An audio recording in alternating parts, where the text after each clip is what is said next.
Great. Gary, on to thing number 4 of the British are coming issue, and the British are finally here in thing number 4. The UK has its first Labour government in 14 years. Yeah, so this is a hat tip here to Alex, our new intern who joins us from the UK. I always like to remind him he's a British subject. I always like to ask if they're owned by the crown, or I'm not sure exactly who's entitled to do what there.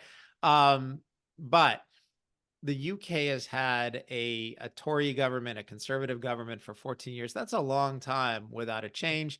I think, the country is fed up. They were ineffective. They didn't really deliver on a lot of their promises. The economy has been a little bit weak. Um, Brexit that was a conservative idea. It was a good idea, but poorly implemented. Um, and, like the United States, Great Britain is having some very intense, and also like France, they're having some very intense debates on contentious issues like immigration and their policies. And, the conservatives did not deliver on the things they told the country they would do. And so, Alex pointed out that we've had a massive, um, it was just a huge win by the Labor Party. It's not just that they went from out of power for 14 years to in power. They won a huge majority. I think it was a record number of seats in parliament that turned over. I don't remember. Did Alex give us a prediction on this election? He correctly predicted a Labor landslide.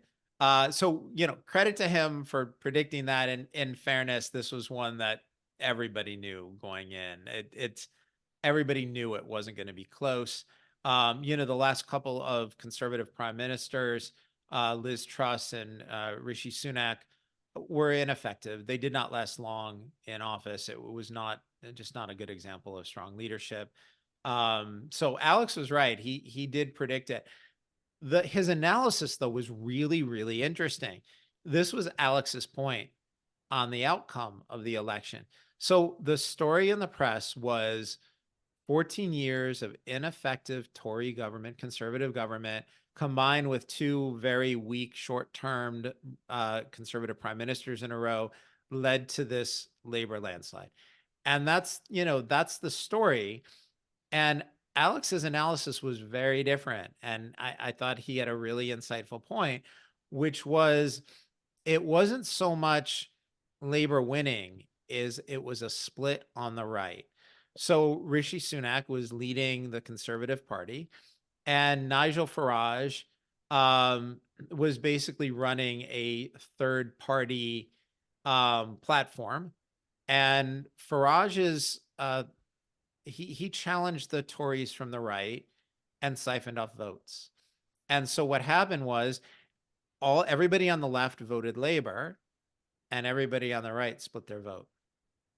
And so it wasn't as big a win for Labor as it seemed in terms of when you count up the popular vote. In terms of seats in parliament, it was a total wipeout.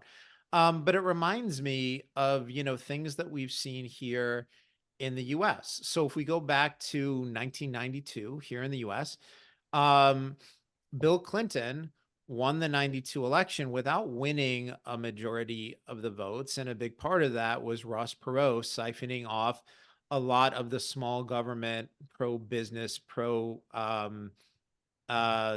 free market votes that normally would have gone to then President George Herbert Walker Bush. And then, so, you saw that split there. And then, you saw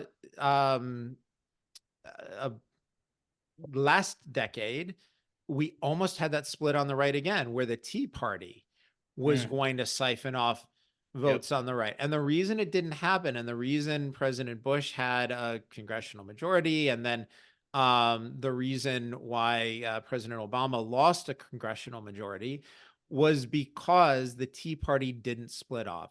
They basically stayed close to the Republican Party and didn't siphon off votes, and would, they'd primary each other, but in the end, they didn't run against each other. They ran against each other in the primaries, but whoever won had the support of both sides.